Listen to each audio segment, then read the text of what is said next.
Hello! In this video, let's talk about computer requirements for the Calibry Nest and the Calibry scanner.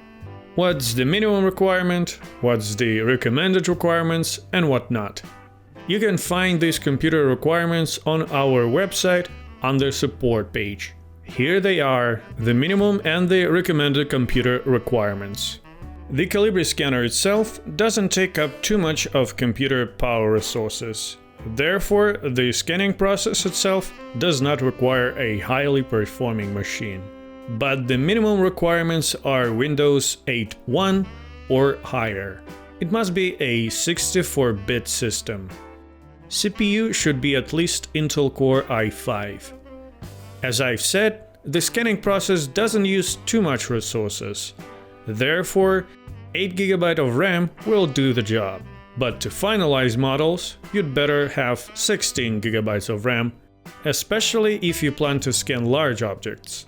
In that case, the more the merrier. Graphic card which supports OpenGL 4.3 is a must. It's gotta be a standalone graphic card. In other words, not a built-in graphic card to a motherboard. USB port of the version 3.0 or higher is also mandatory.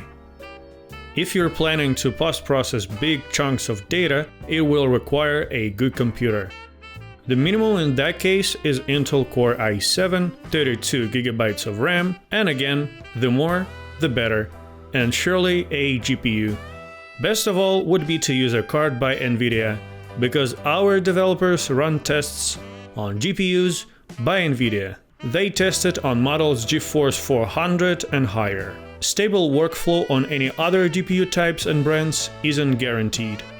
And this goes without saying, it's better to use a PC or a laptop that came out in 2018 or later. The more RAM you've got, the more video RAM you've got, the more raw data you can open at once on your computer. All these requirements are always available on our website. Thanks for watching and keep the good work. Stay in touch.